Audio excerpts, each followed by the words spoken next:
married my sister, now we're living together. Roommates-in-law. Whoa, where'd you go? Did you go really high? I went high. Did I cut out? A little bit. I think it's like those. I think it hit that range where, like, you know, where like only dogs can hear it at that range. That's where I was at. Yeah. I think you hit that like Mariah Carey note right there. That dog whistle high C. Yeah. Got that dog in you today, Tom. You love to see that, dude. Oh my God! But we're not even roommates. No, we're not even good. We're not even good in-laws.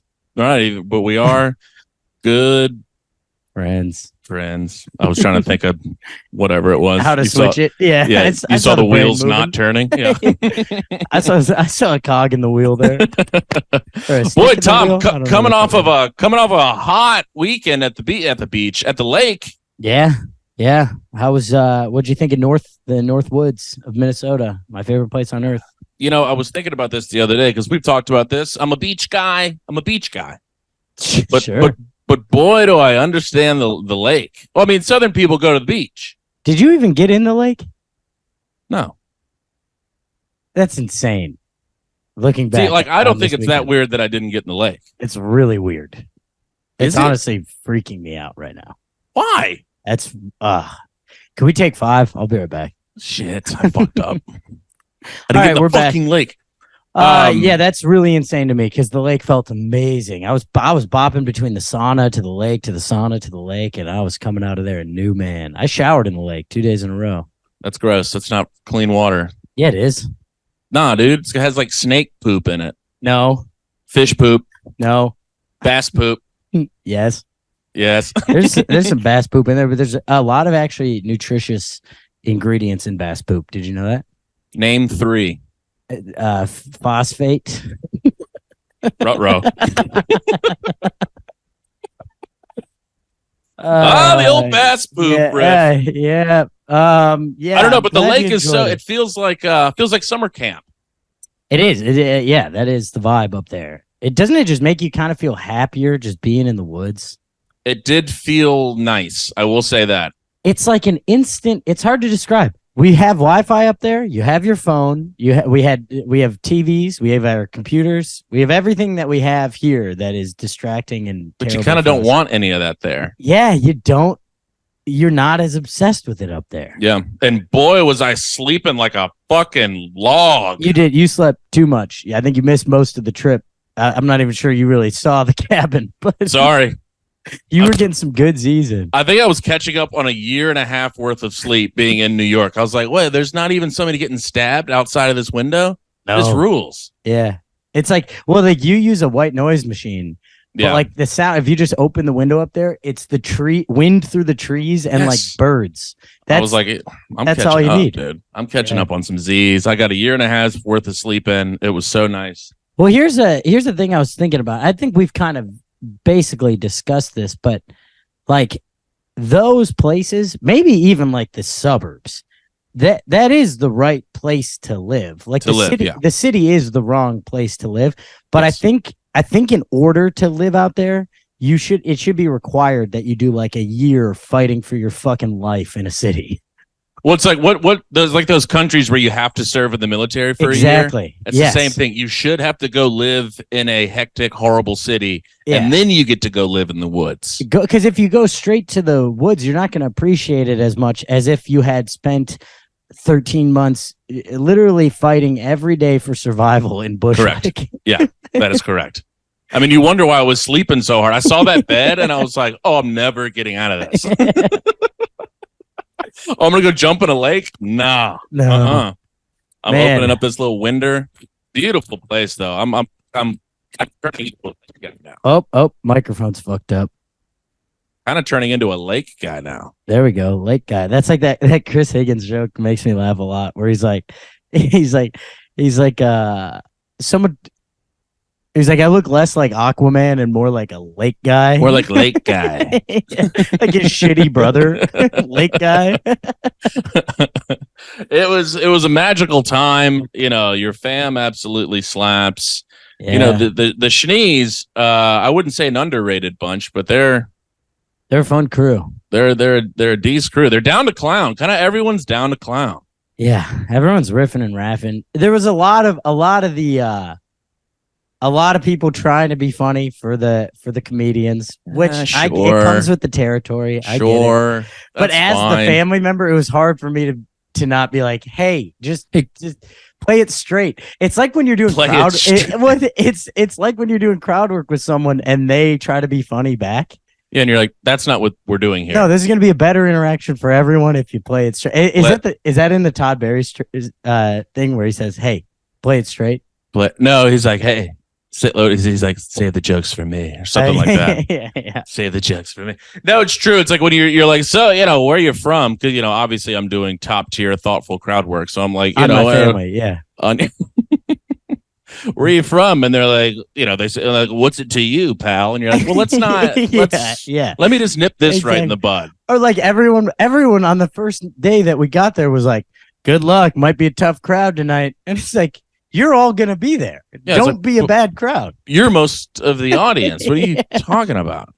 Okay, so you're telling me you're going to suck as an audience member? Good luck tonight. I'm going to be a problem. Good luck, dude. I'm going to throw my fucking beer at your head. Oh, okay. Glad we flew out here. That was really funny. I did have I drove down to Chicago from Minnesota on Sunday after our 3-city run to fill everyone in.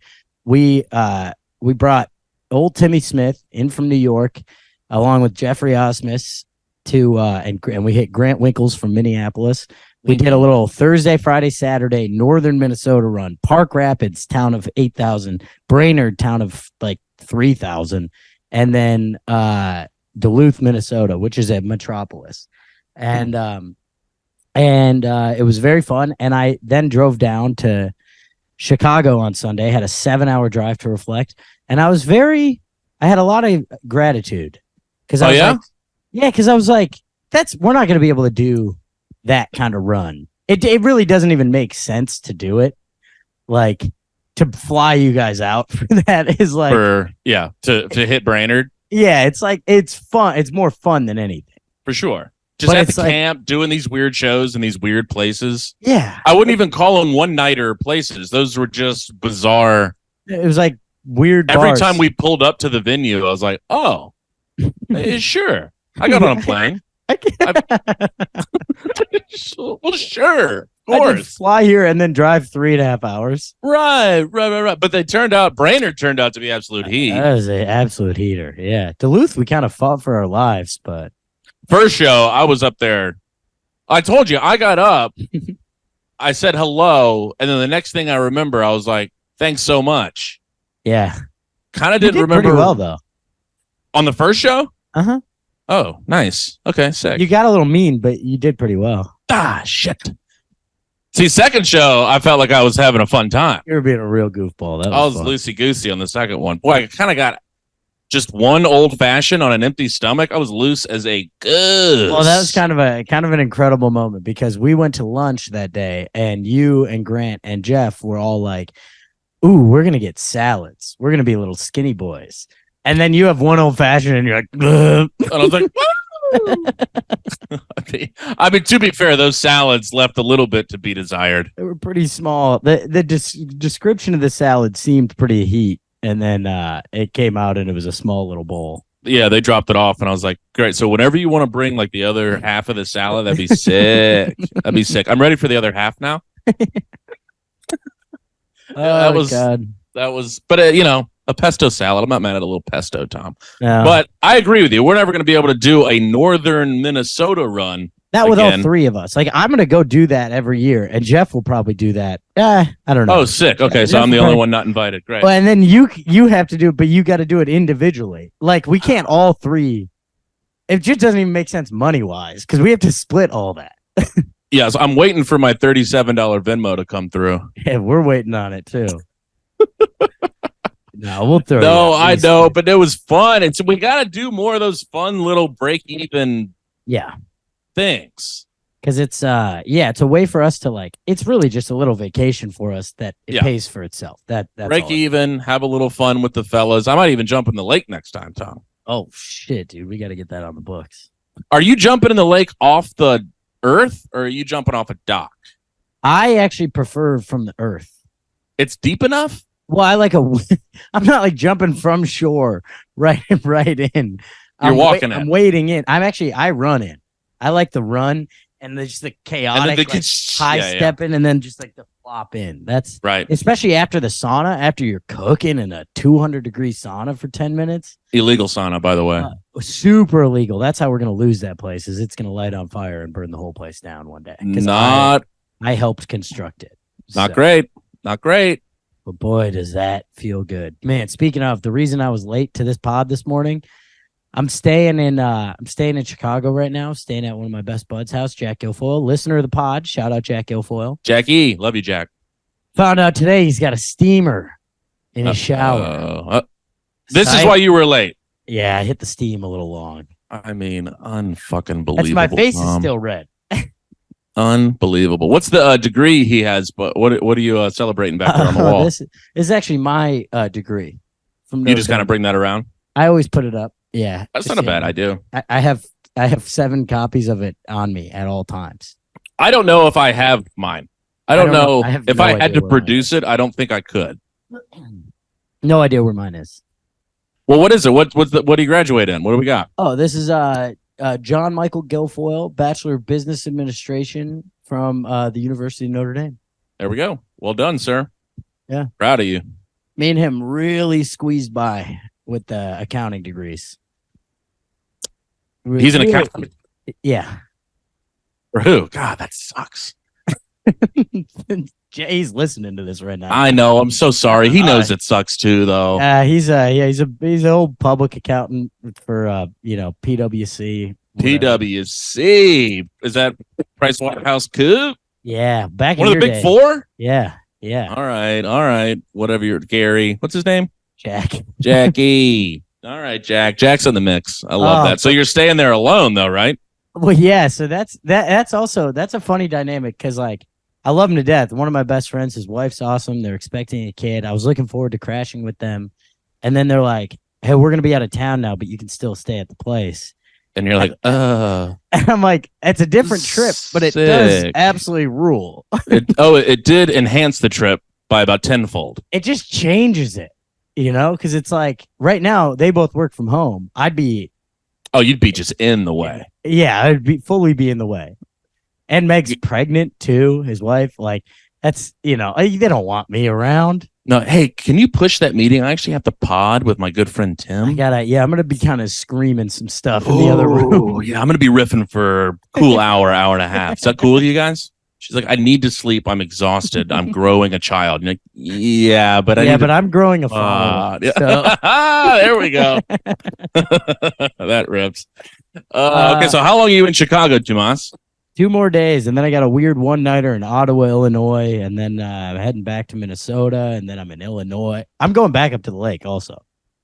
Wait, you're in Illinois, and then you're going Iowa back to the lake, and then then Iowa. I gotta go back to Minnesota for my nephew's birthday. Hey, happy birthday! Was this the naked kid that was running around the whole time? Yeah, he was naked. I was like, hey, put some fucking pants on, dude. He's potty training. He's just pooping in them, so it's better if he doesn't have pants on. He's not as likely to just shit. Is that true?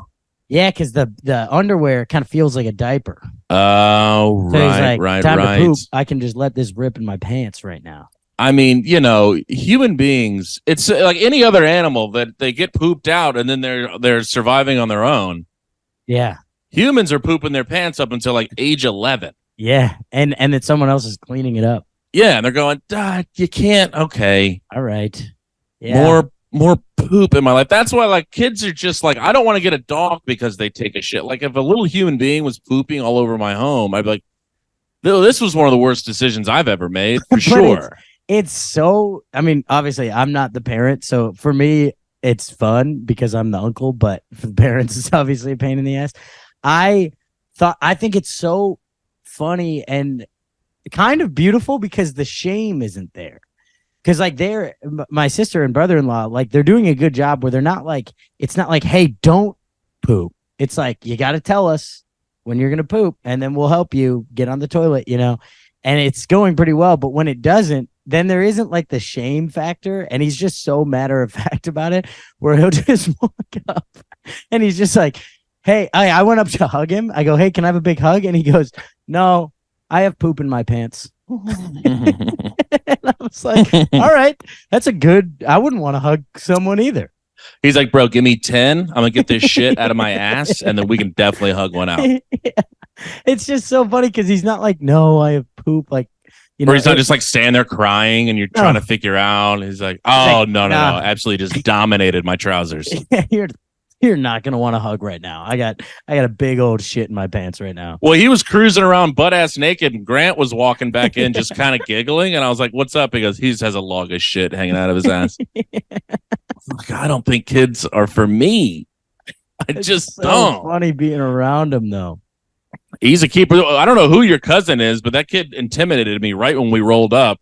He comes pulling up on his bike with like training wheels, and we're getting out of the car. He goes, oh, are these all the comedian friends? Yeah. I was like, damn, this kid's like 8. Yeah, he is. Just being a dick.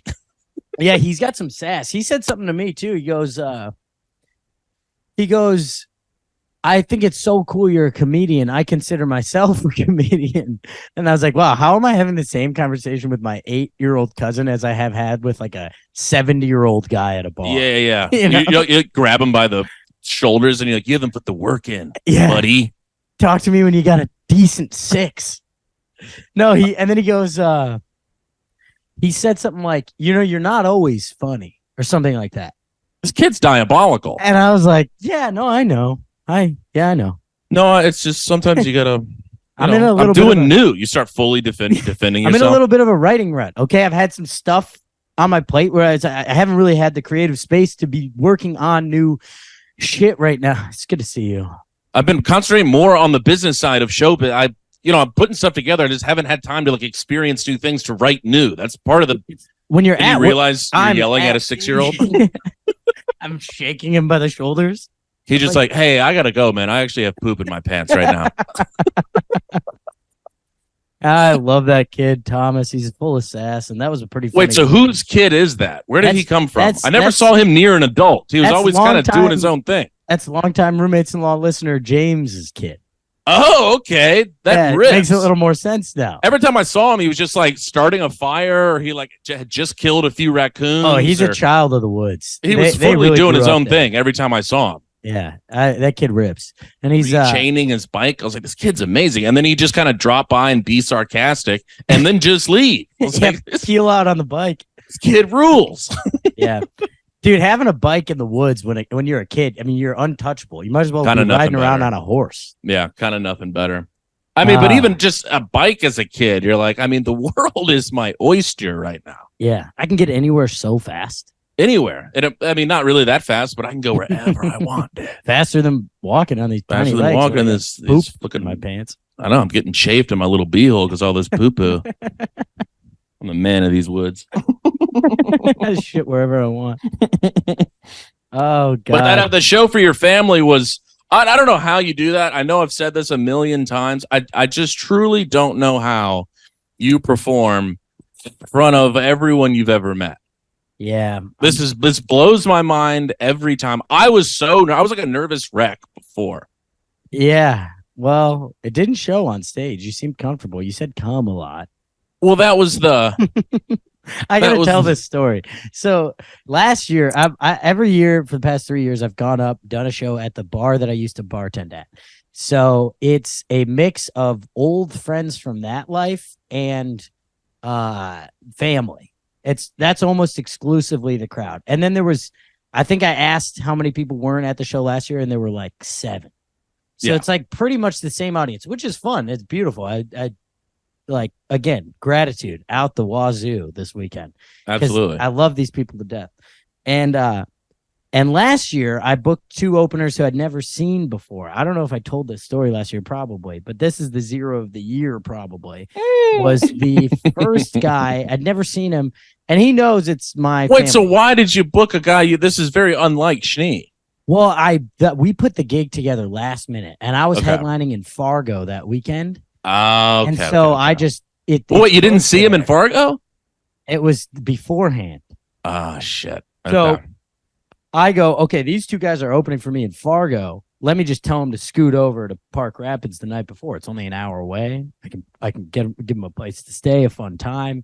So I hit them up. I'm like, hey, come over. I'll give you some money. And they were like, all right. So they come over. This guy goes up first. He knows a lot of my family's in the crowd. My 90-year-old grandmother is right there. And he goes like about 8 straight minutes, no laughs, all cum material. Cum. And not like cute cum. I mean, what is cute cum? I don't know. You can't really be like, and then I came on her face with like a little wink and a gun, and everybody's like, actually, that was kind of charming. Yeah, he's kind of getting. I don't usually like cum stuff, but this is cute. But this guy's a charmer, right? But he did the double down thing of like, oh, you guys don't like this? Oh, you don't like? Guess what? I don't give a shit. And I'm like, oh God. I mean, why do you hit him with the light a little early before he hit the 55th punchline about jizz? I hit him. He was supposed to do 15. I hit him with a light at about 7. Okay, but he was already 2 liters into jizz at that point. Oh, he was full of cum. Actually, he had emptied all the cum, but he still had some left for some reason. And he ignored the light. Saw it, but ignored it fully. Incredible. And I'm like freaking out because I'm like, oh, the show is ruined. It was the most we'd ever had there. I think this year we had like 60 something people. Yeah. We had 90 people in there. Slammed, standing room only. I mean, I'm like lighting over people. Like it was like, it should have been electric. Right. And he's just bombing. And then he goes to a table of my family members, was like, do you guys hate this stuff? And my mom hits him with, the room is silent. My mom hits him with I think we've had enough.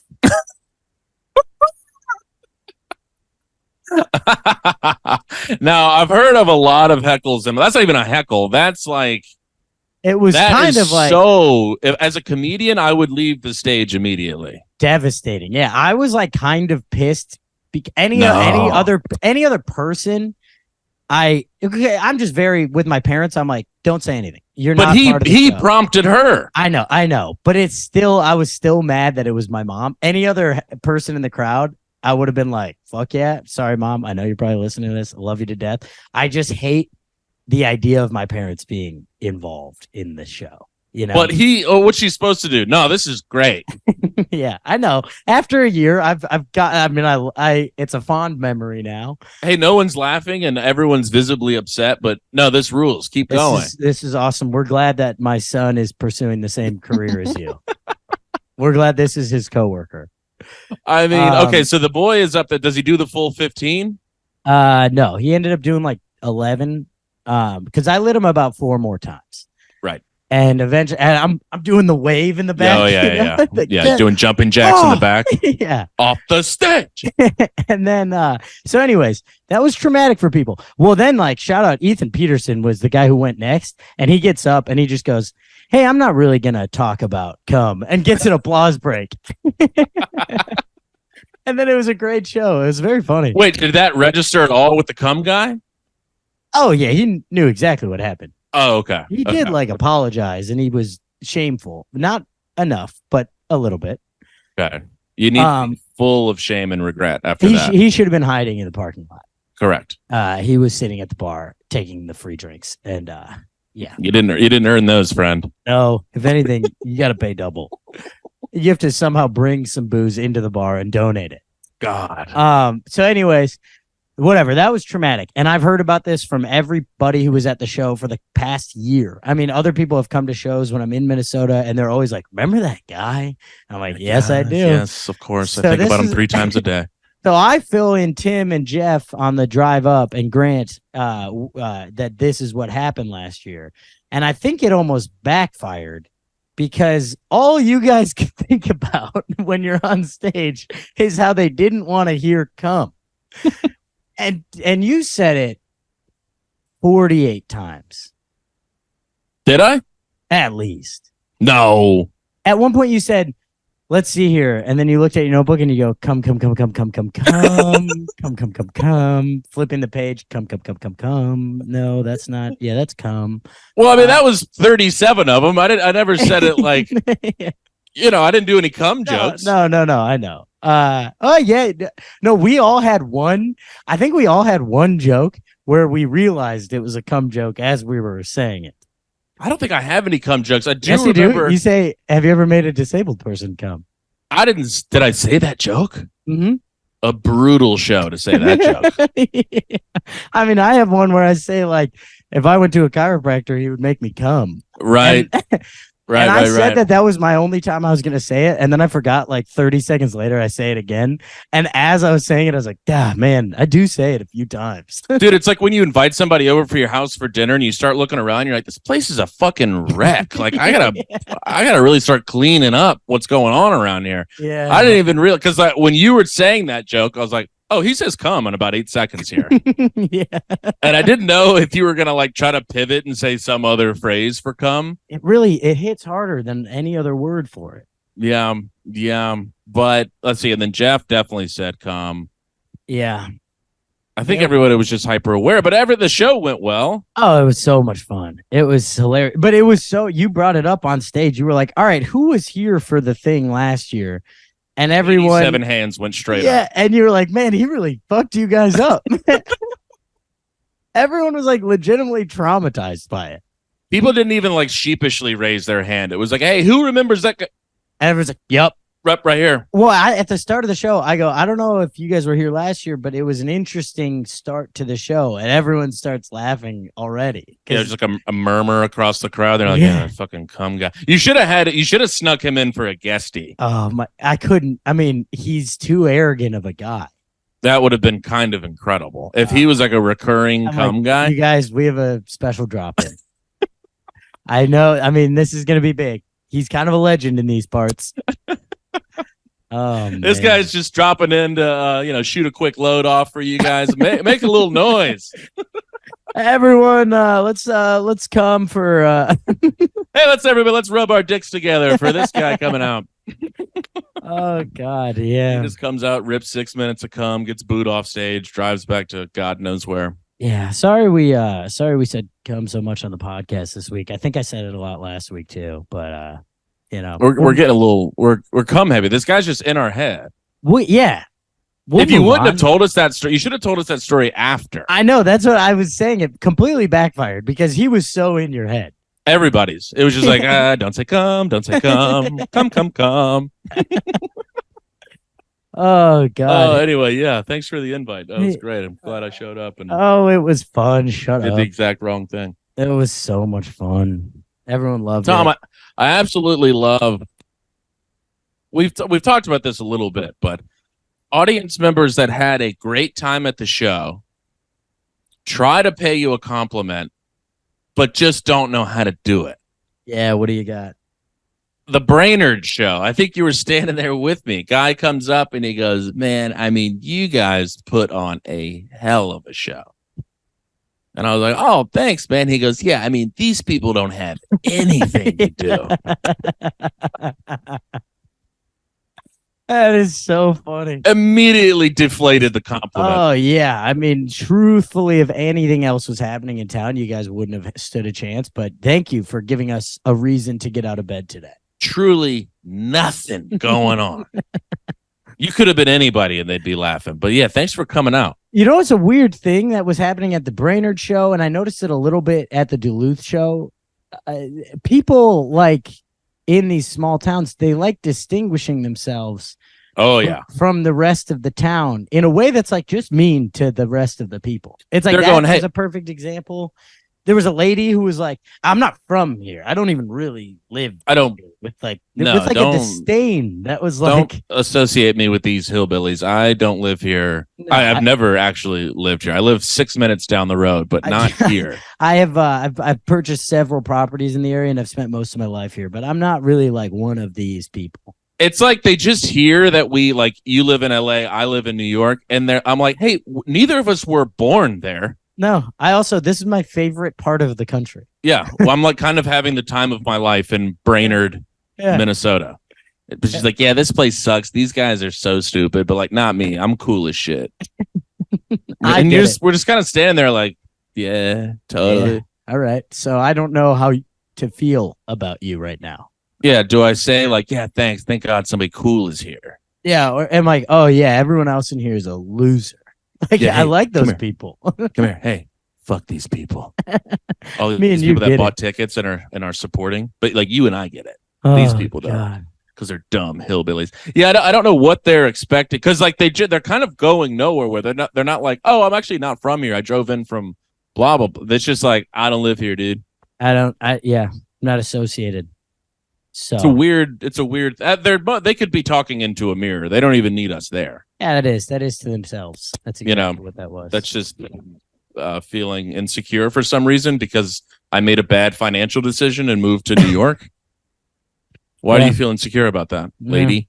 Yeah. And then we go to Duluth, and I'm pretty sure we were performing in Kevin Spacey's apartment from the movie Seven. That place was terrifying. It was a terrifying little joint. I thought right when we walked in, I was like, "Ooh, this is gonna be sexy," and then it was scarier than it was sexy. Scary. I had a fear boner. The red. I don't know if it was red neon lights. The red. Lights. What are those called? Lights. Is it just lights? Yeah, I guess it's just lights. The red lights. Those red things that like when they turned off, when they made the room dark and then they turned those on. What are those called? You flip the switch and then light comes on, but it was a different color. Lights. Yeah, I have a picture of you. I was like taking a picture of you on stage, and I didn't really notice it till I was trying to take a picture. I mean, I'm like, it looked like we're in like it looked like a bad set, like in a high school play where they have to show like hell.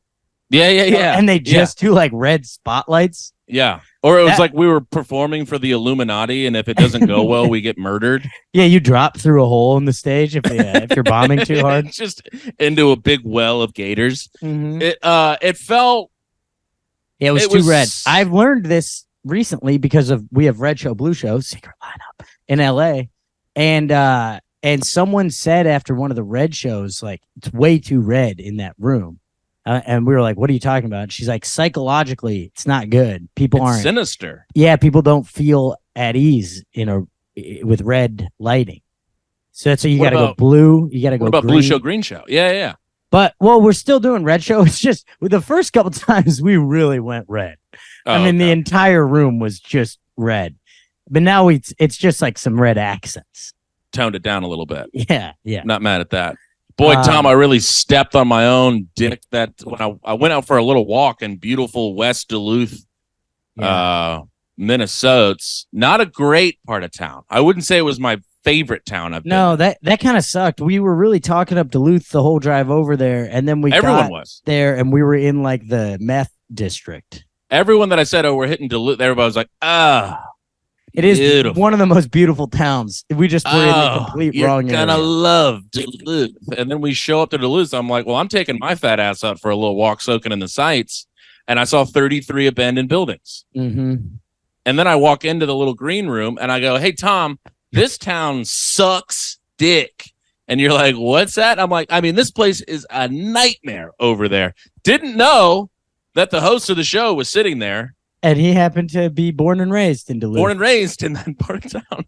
So I'm looking at you going, this place is a fucking nightmare. I just hear him chime in. He's like, it's not that bad. And I was like, oh, hey. And I tried before that. I kind of tried to steer it out of that. I go, well, it's just this like part of town. And you're like, no. It is so bad, dude. Tom, it sucks. And this guy was like, that's actually... He literally said, it's not that bad, is what he said. I thought it was grand. I turned, it's this guy, and I was like, oh, no, yeah, maybe I just, maybe everything I saw, I misinterpreted, because maybe you're right. Maybe those buildings weren't knocked over, and there weren't 8 crackheads inside. Yeah, maybe the cracked windows was an artistic choice for Duluth. I did feel really bad about that, because I can't turn and say, oh, I'm just kidding. Like, it's actually really nice. Like, I fully just spilled my beans. That was almost a zero. That was almost a Zero of the Week nomination right there for yourself.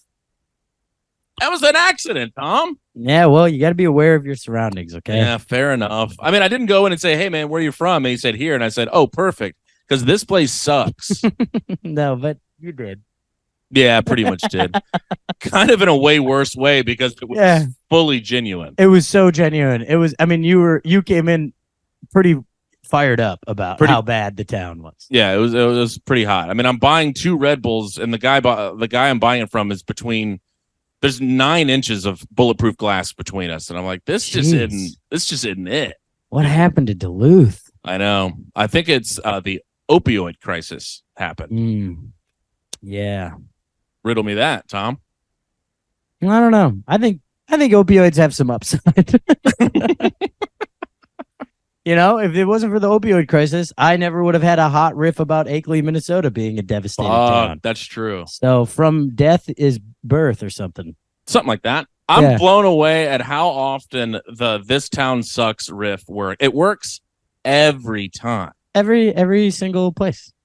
It's amazing. People really love that riff. And I think in Brainerd, Grant hit the riff, you hit the riff, and Jeff hit the riff. Yep. And it went 3 for 3. 3 for 3 from deep. Yeah. Kind of 3 home runs with that riff. Everybody, Jeff says it best. Every small town thinks the next town over is the stupid one. Yep. Yeah, it's very fun to do. It's just road hack behavior, but it's very fun. I've only ever seen it miss one time, and that was about a little town called Waterloo. Yeah, that was the biggest miss of my life. I told that story on a podcast last week again, and it is so fun to tell. It is just such a 10 out of 10 story. I wish I could relive that moment. It was too much fun. Yeah, for those of you who don't remember, Waterloo, Iowa, me and Tim were in Dubuque, and I took 5 swings at Waterloo as the shitty town on stage, and I kept doing it at a time where I would get the crowd back and I'd be kind of doing well again, and then I'd take a swing at Waterloo, bomb. Bartender told me that was the town that everyone hates, and then as I'm getting off stage, Timmy's walking by, grabs me real quick and goes, "Hey, Tom, Waterloo's like the only historically black town in Iowa." I said that as I'm walking on stage, and I just see your face go completely white. I was like, all right, let's go have a little fun up here. Oh, my face was, God, yeah, just whiter than all of Waterloo. Oh, damn it. That was the next riff coming out of my fucking mouth. Damn. Man, it was tough. Yeah, so I'm glad I bounced back with making fun of Akeley, Minnesota this week. Yeah, that piece of shit town. Tom, what do you think about this little ditty I saw in the airport leaving Minnesota? By the way, my little snafu of the 6 a.m. flight ended up working well for everybody. Just tossing that out there. Anywho. I don't know if it worked well. I had to drive back in the middle of the night. I offered. Did I not? Yeah, you did. Boom. And then you were like, and I was like, all right, 4 old fashions it is.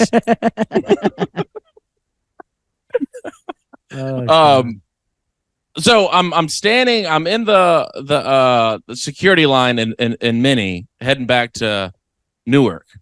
And there's a sign. This made me laugh for 30 minutes straight. There's a sign that says, if you get caught with a firearm, you're going to be arrested, you're going to jail, and you're going to miss your flight. You will be arrested, you're going to jail, and guess what? You're now on standby. Good luck getting to Portland, idiot. You're not even going to have a full refund. It's a flight credit. You fucking moron. Shouldn't have brought that gun. I mean, that's Can I get you like an apple juice or a Biscoff? I also kind of love the idea of getting caught with a gun and then it's cleared up in enough time for you to still get to your gate. Yeah, yeah. Like if you get here early enough, though, you might have a chance. If you get caught, look, if you're gonna bring a gun, you might want to show up like 4 hours before boarding. Yeah, because then we can arrest you and charge you and all that stuff, and then you can hop on that flight. And then you just you get to your gate still 15 minutes before you're Gucci. That's you might get moved to a middle seat, but you'll get to Oregon. I mean, is that just the craziest sign? That made me laugh so hard. I don't even get why that was made. And you're gonna miss your flight, dude. Because it sounds like they're being cute, but there's just no way. Yeah, nobody else at the TSA is being cute, right? We know that. No, they're being fucking fat, being ugly as shit. They're being no butt having asses. Dude, anytime I see a borderline attractive TSA, I always want to pull them to the side and be like, "Hey, there's a whole world out there. Get out there. What are you doing? You got a butt and no gut? What do you do? You could be managing a T-Mobile. Come on." Oh man, I don't. Yeah, they're not being cute. They're not allowed to be like goofballs with the gun signs. Yeah, no, I think that was like a federal. But it kind of sounds federal like a government riff. made. It kind of sounds. It's funny. I mean, that alone is going to work as a bit on stage. And you're gonna miss your flight. Yeah. I'm sorry. That just absolutely tickled me to death. It's 6A. Everybody looks like dog shit in the security line, and your boy is giggling Just laughing. the whole time, jotting it down to my how little long did you notes. sleep before that flight? Before you left for the airport? I mean, I didn't. That's why I laid on the floor. I was like, I can't get on a couch and get comfy Yeah. because then there's no chance I get up. So I laid on the floor. I was super uncomfortable, but that's what I needed. That was the right move. You know, Yeah. Well, I got a good Zero of the Week nomination, I think. lay it on me. Know. So I drive down to Chicago after our little trip. And, Illinois. Yeah, that's Illinois. It's on the eastern side of Illinois, borders Lake Michigan. It's the Windy City. Right. People say that. Not because it's windy, though. It's because of all the wind that politicians blow up your Some would say anus. corruption. Yes. So the I'm opening for Becky Robinson at the House of Blues. Did not go well. And we pull up to the hotel. She stays in nice hotels, places that I don't belong. And I get there. It's like in the loop. It's across from the Trump Tower, and the valet is a little chaotic because it's like on Whacker. So it's like really What are we looking busy. at the Wyndham? We're looking at the Wyndham right there. It's the Royal Sonesta. Ooh, okay. And I'm pulling up looking anything but royal. I had spilled most of a coffee on my shirt. Good. I'm wearing like sweat shorts that were like, I got Cheez-Its all over my hands, and I'm pulling up, and the valet's like, hey man, if you're gonna come in here and ask for an application, like clean yourself up a little bit. Come on, throw on some pants and a belt, maybe. Jesus. And you're like, oh no, I'm actually staying here. And they're like, boy, this hotel has fallen off. Like, I didn't realize we were just giving rooms away.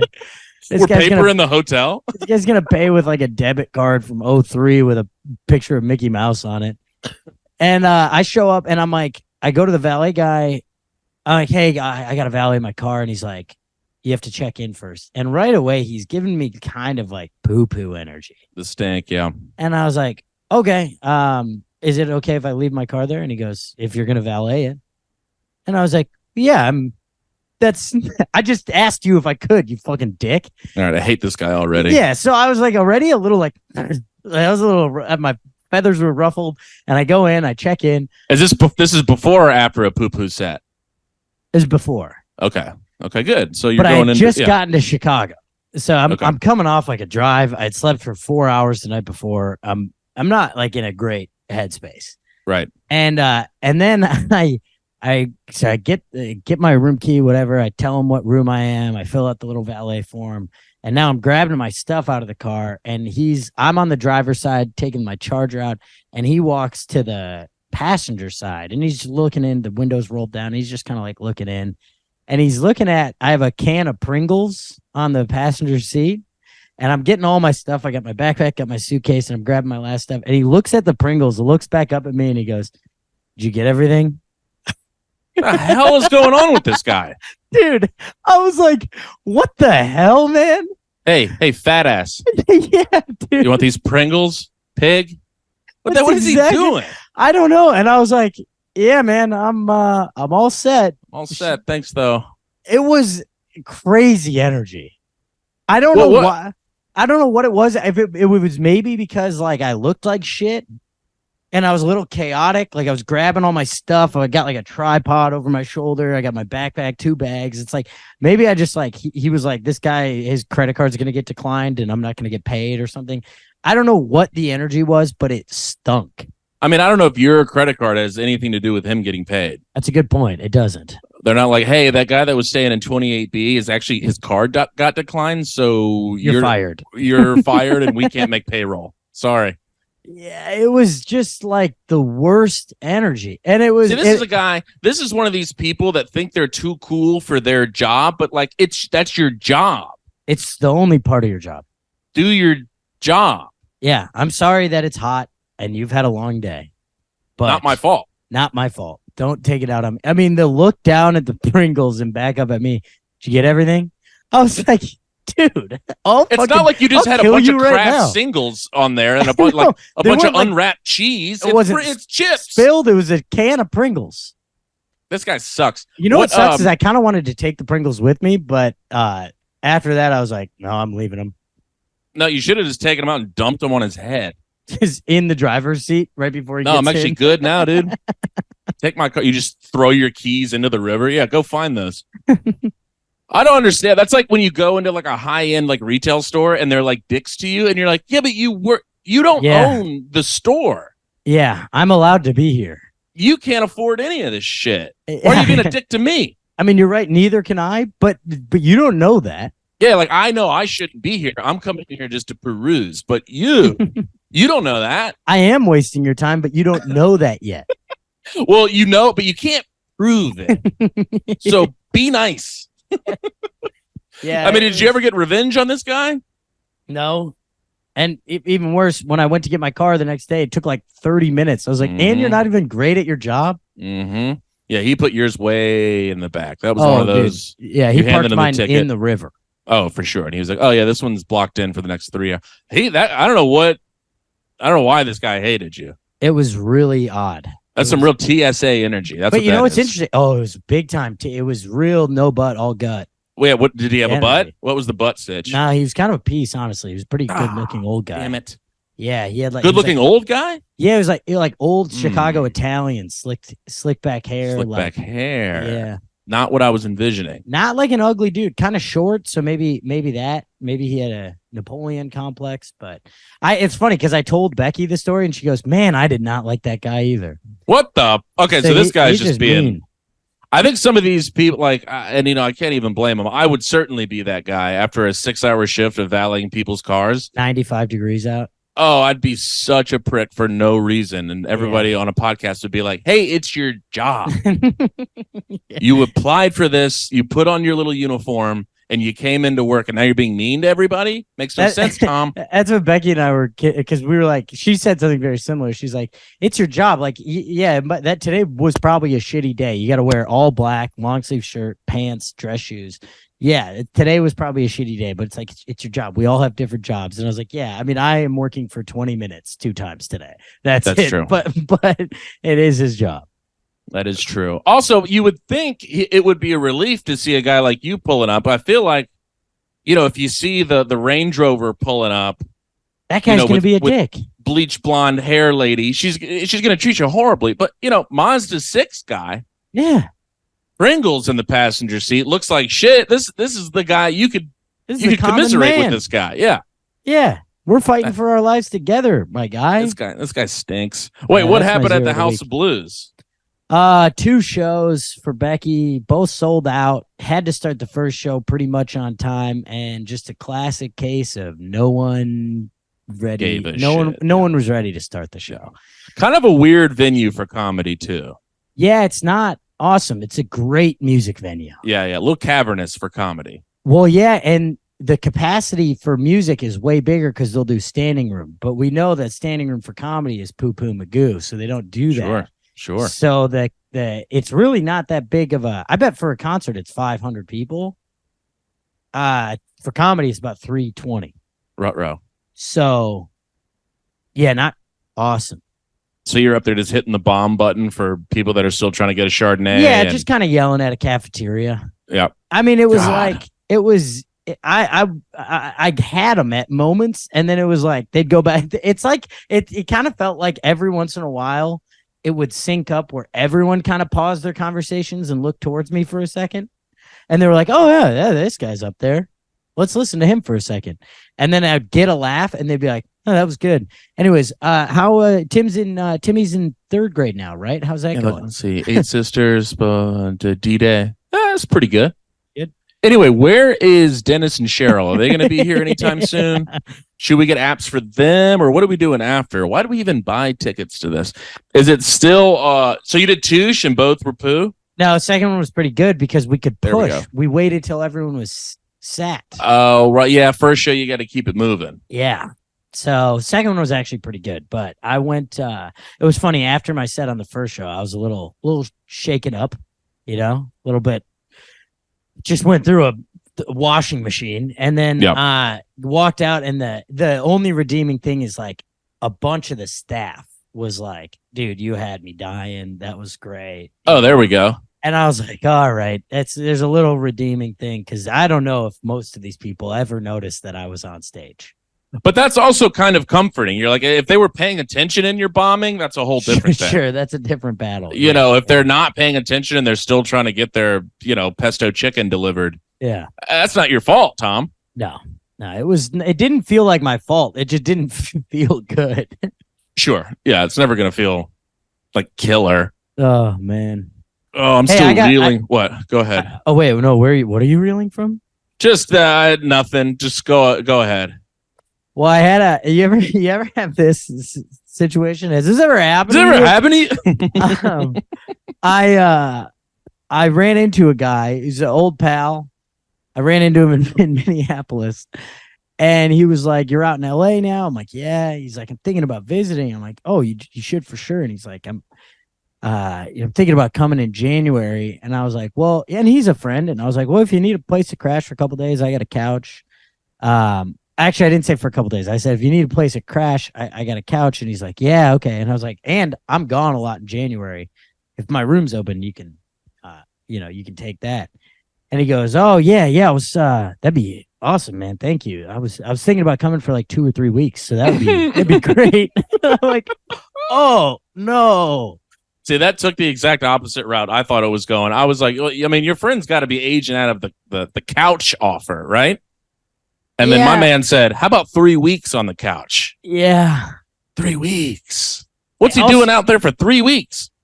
I think he heard that he had a free place to stay and was like, if I'm going to go, might as well go for 3 weeks. Yeah, he's like, oh, my budget just got so much easier. Yeah. You have a couch I can stay on for 6.5 months? Sure. Sure. Like, oh, that backfired immediately. I mean, but that's not even your fault. That's the standard offer. This is classic. You give a mouse a cookie. Well, yeah, I'm not even like, I think we maybe discussed this one time on here, but if I'm crashing with someone for a weekend, I don't think it's acceptable to stay through Sunday. I agree. Or you got to be up early and out. Oh, yeah. But I don't think you can crash there Sunday night. You can't be if those people, especially if they have jobs starting again on Monday, you cannot be in their home, their place of peace where they're having their panic attacks before starting their week. You Correct. Can't be there on a Sunday night. Also, you gotta make yourself a ghost Saturday. Yeah. I'm like, let me go. I'm gonna go get some lunch here. I'm gonna go bop around. I just try to not be there. Well, it depends on how good of friends you are. If it's like an old pal, I want to do stuff on Saturday with him. Right. I want to hang. But if it's like you can crash on my couch. Oh yeah, I'm a ghost. Find a coffee ghost. shop. Right. Go do whatever you got to do elsewhere. Literally anything would be in their way. Yeah. And then I show back up and I crawl on the couch and then I get my little sleep and then I'm out again. Yeah. Yeah. You also can't, if you're sleeping on a couch, you can't sleep in. No, God, no. Boy, isn't that a massive... I mean, one thing, your parents teach you a lot. I think the one thing that is, you can't overstay your welcome. Yeah, that's the overall lesson here. There is no worse look than overstaying your welcome. You ever had somebody sleep on your couch and you walk out? It's been like, you kind of had a bit of a night. Yeah. And you walk out a little late and they're still just pooped out on the couch. And you're like, ah. And you're like, okay, so now I have to include you in this day now. Yeah. Now it's like if you're going to get breakfast or coffee, or even just if you're making breakfast, you're like, I can't just make breakfast for myself now. Well, I kind of did that recently. I had somebody hitting the overstay button and ordered lunch for just Lizzie and I, which I thought was kind of a not so subtle way of being like, hey, Tim, subtlety is nowhere near this situation. Subtlety is gone from this entire interaction. I'm going to have a meal without you because you're leaving now. I had the instructions on the delivery, like, meal for Tim and Lizzie and not for that other guy. Actually, if you could give the guy a ride after you deliver the meal, I'll tip you extra. Wow, if you want to know something, it didn't hit.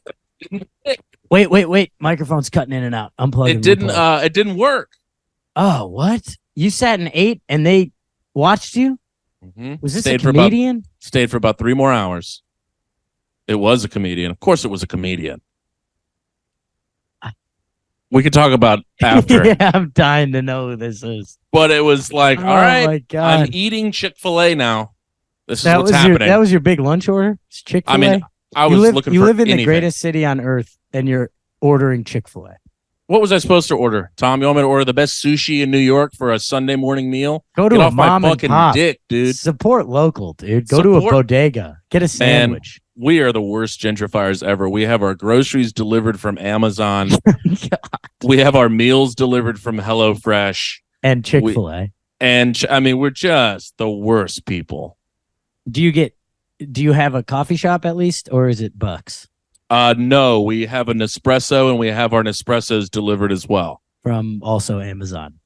No, actually, Nespresso delivers it themselves. Oh, okay. So yeah, that's so kind of still supporting a local multinational corporation. Oh man, you gotta hit a local coffee shop. Although it is, I mean, that's an easy way to spend $100 extra a week. I mean, Variety Coffee was bleeding us dry. Yeah.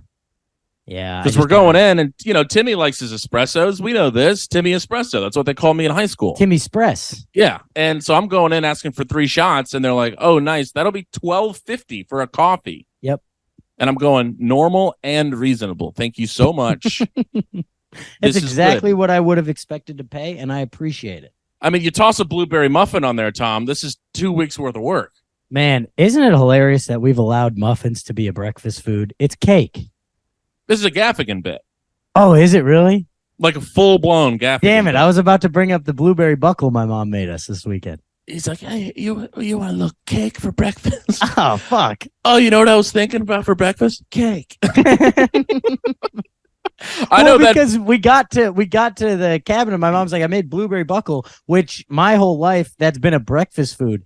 It is legitimately cake with blueberries in it. I know. I was like, ooh, oh God.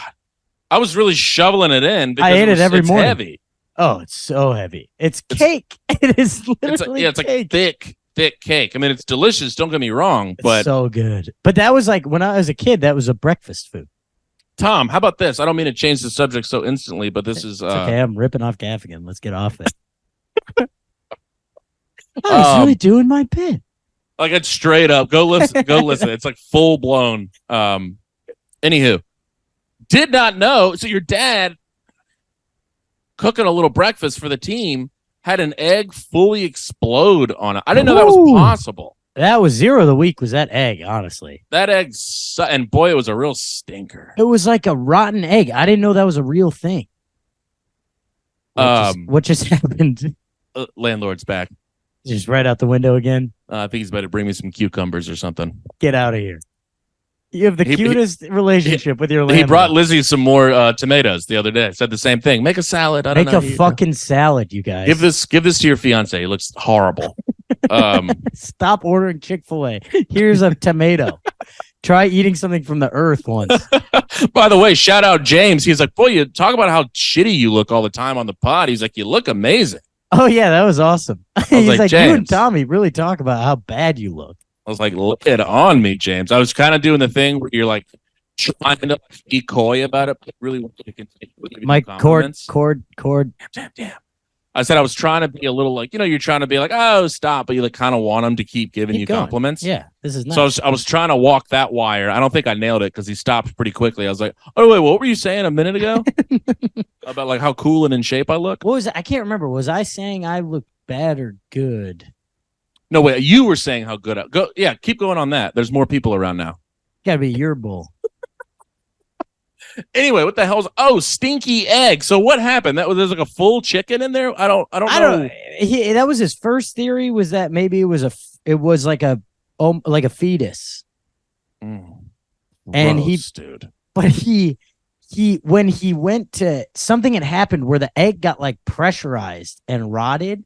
Because when he went to crack it, we're all sitting around and he's cooking, and I just hear, whoa!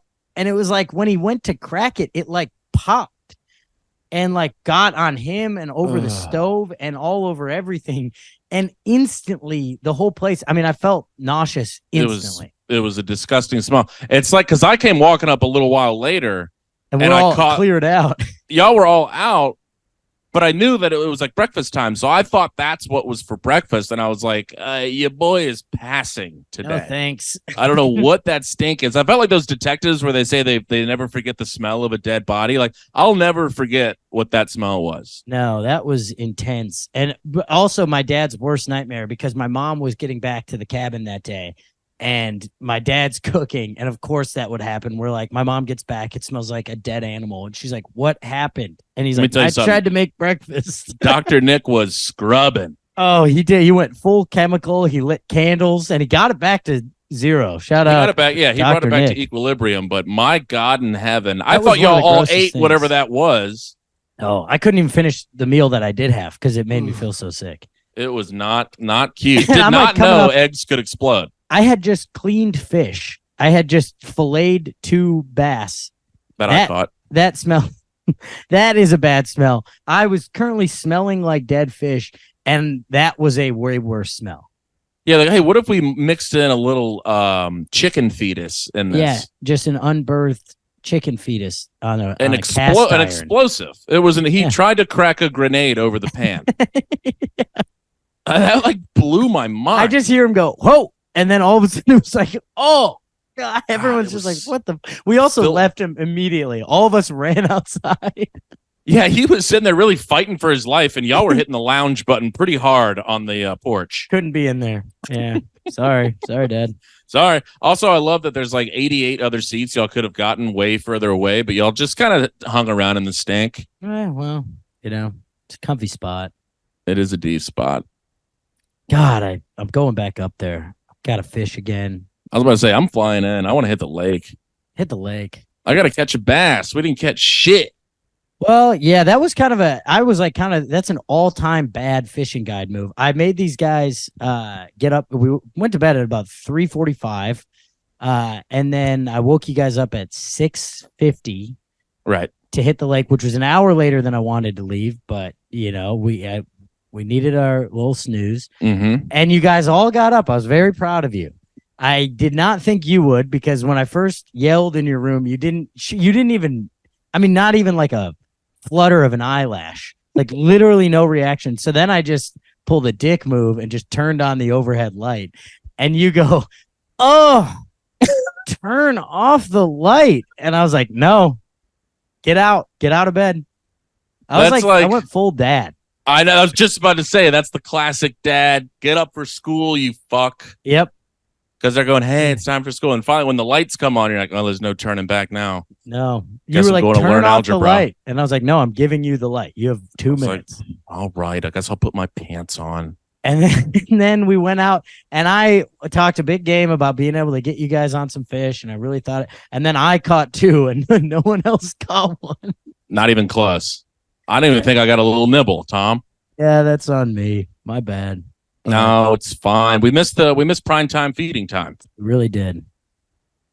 And I would say that's all of our fault for staying up until 4A. It's hard once you're around the fire and you've got a couple Miller Lights. It's really hard to turn it in. Why would we go to bed? I'm having the time of my life right now. Yeah. Tom, where are we at?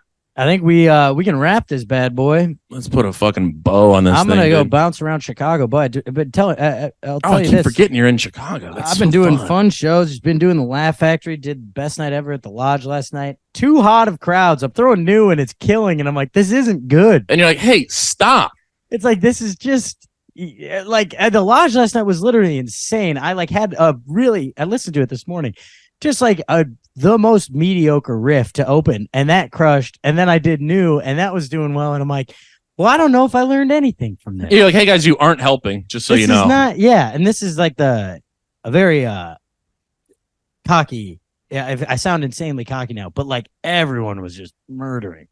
It was like, it was too good. That's not cocky. No, I sounded because I was like, I had an opening riff that crushed, but it's like, it was just the room. I thought you were about to say, like, yeah, this is pretty cocky, but everyone was eating their dick and balls. And then I came out with new. No, everyone was just murdering. It was this juicy room alert. Yeah, so Yeah. I got to get out of Chicago. I'm doing Humboldt Jungle tonight, which won't bring the ego down. Yeah, that's not going to the hurt hottest too show. much. Yeah.